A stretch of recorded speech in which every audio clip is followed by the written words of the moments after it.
Hey guys, welcome back to my channel, Chris from Chris's Treasure Chest, and another crazy video actually to share with you guys. You saw the thumbnail. That item I sold to a person in BC, and it came all the way back to me, and I'll let you know what happens. Had to deal with eBay, and it's a good story. Stay and watch. As well, I'm going to be showing you 5 hot items I sold on the eBay platform in the last 2 weeks. I'll tell you what I paid, I'll tell you what I sold it for, and I'll tell you if I would ever buy it again. Let's check them out.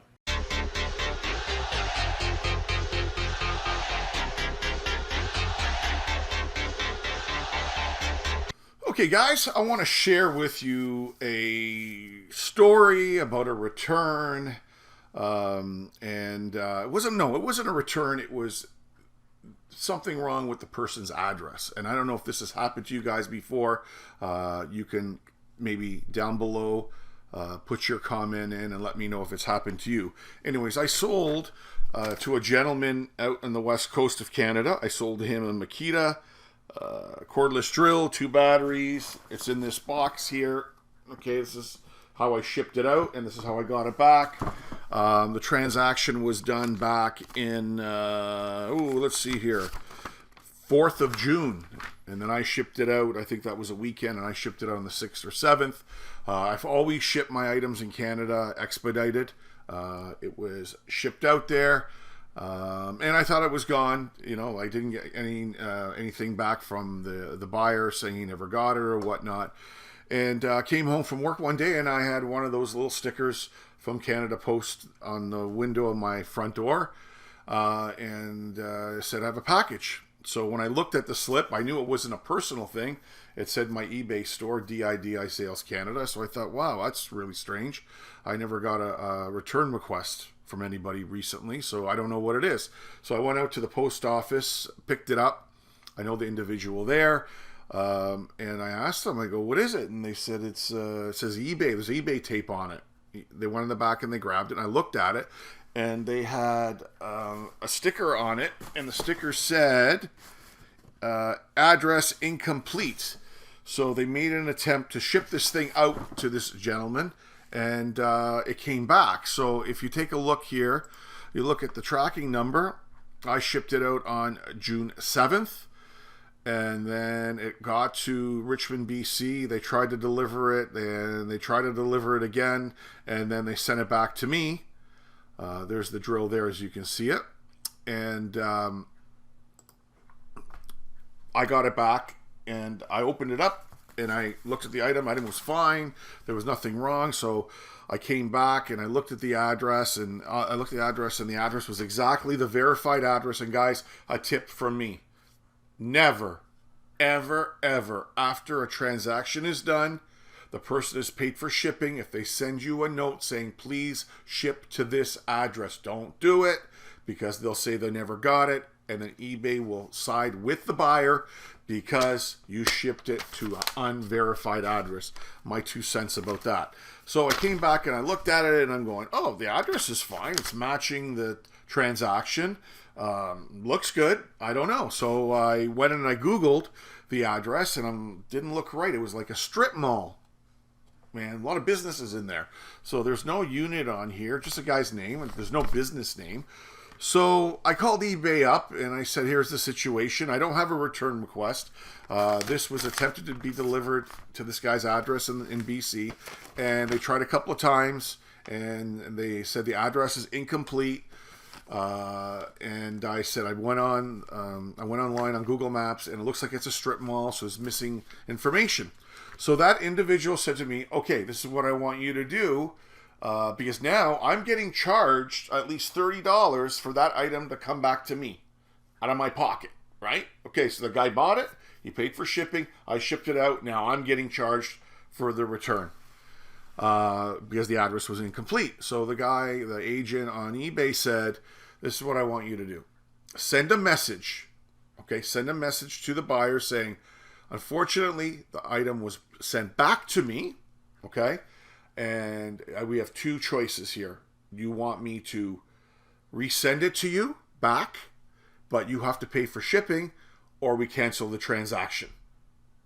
And that's the way they wanted me to word it. So that's what I did. I sent it out, and they said to call back in 3 business days. Well, I think this was Thursday or Wednesday, so they said to call back on Tuesday. So I called back on Tuesday, and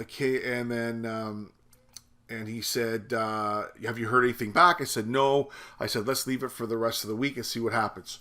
4 days later, I get not a return request, item not shipped or something like that. And then I sent him a message again, and I said, look, your address is incomplete. You're missing a unit number or a business number. We need to know what you want to do.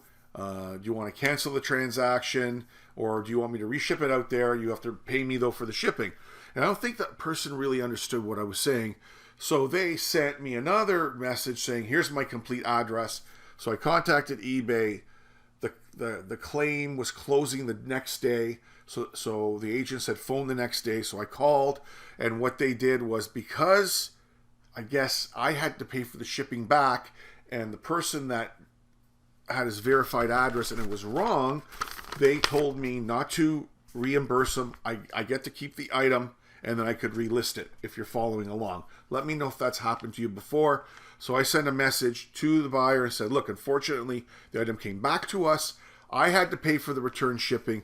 As per eBay policy, you have an incomplete address. Therefore, your transaction is null and void. You lose the item and you lose your money.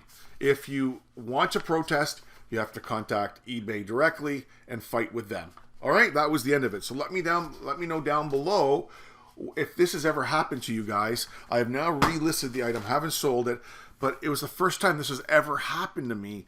99% of the time, or 99.9% of the time, the verified address on the eBay platform is typically fine. It's good. So yeah, I just found it strange, and never had this experience before in all my years of shipping items out. All right, that's my little story about a return I got from BC. Now, let's take a look at 5 items I sold on the eBay platform in the last 2 weeks. Here's the first one. Star Wars, what is this? Star Wars Hoth Wampa Cave 8089. Then there was another little set inside there. It was 8083. Let me see if I show it to you. I think that's it right there. And it came with the books, the manuals. I was asking $99.99. I think I got $80 for this. Actually, it shipped out a few days ago. Yeah, this was a good flip. I got this for $5.99 in a thrift store.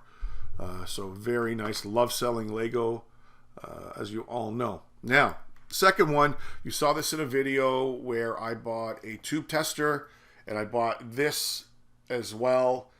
I sold a tube tester for, I think, $260. For both items, I had 140 in, so basically this is free. This was a rare vintage Panasonic watch, CT33SC 3-inch LCD color TV with AM/FM radio. It had one little problem. One of the hinges was broken there, but it still worked. I had it plugged in my truck, and the thing was in very, very nice condition with the box, the manual, the plug, had everything. And this shipped out, I think, last week. So it's on its way to a person in New Jersey. All right, let's close this one now. And this was interesting. I've never seen this before. This is a dribble up smart soccer ball that you can download their app. And this ball is size 4. I think they make a 5, a 6, or an 8, and a 4. Can't remember. And what it does, it helps you learn how to dribble a soccer ball. Very cool. It was only the ball. I picked it up for $5.99 at Salvation Army. I sold it for $49.99, and it was easy to ship. It came in its original box. Just put it in and put a label on it. So very cool find. Keep an eye out for these dribble up soccer training balls. And here's a really good one. I paid, I think, $50 for this. I paid up a little bit. I knew what it was. This is a Vanguard GH300T grip, camera grip. Let's see if you can see it there. That's a little bit of a better picture. Used for shooting video. Goes on a tripod. Brand new. These are close to over $200, guys. You can find them brand new in the box. You get easy $250, $300 around there. if they're brand new, 100% tight. I think they're, I don't know what kind of metal they're made out of. I can't remember, but very durable. I was going to keep this for my videos, but it was a good profit margin, so I did sell it. So now the last one, this one here, I got for next to nothing. I think I paid $9.99 for it. I was asking $169.99. I think I sold it for $149. This is an Inland Wiz GC stained glass diamond grinder. Thrift store had no idea what these are. They can sell way over $200 to $300 depending on the model. It looks like it cuts glass. It's made for people that are doing stained glass windows, things like that. So very, very cool find. Nice and cheap, and I made really good money off of it. Okay, guys, there you go. Let me know if you like the video. Comments down below. Comments on the story about my Makita drill coming back to me and my experience with eBay. And 5 items that maybe you can find out in the wild. Let me know if you've sold any of these before and what you sold them for. If you like the video, big thumbs up, guys. If you aren't a subscriber, please subscribe. It helps the channel, and I want to thank every single one of you for watching my videos every time they come out. I will try to push some more out on a regular basis. Just been really busy focusing on the eBay platform, trying to grow my business. All right, guys, that's it for now. It's Chris from Chris's Treasure Chest. I want you all to stay safe, and we'll talk to you on the next video.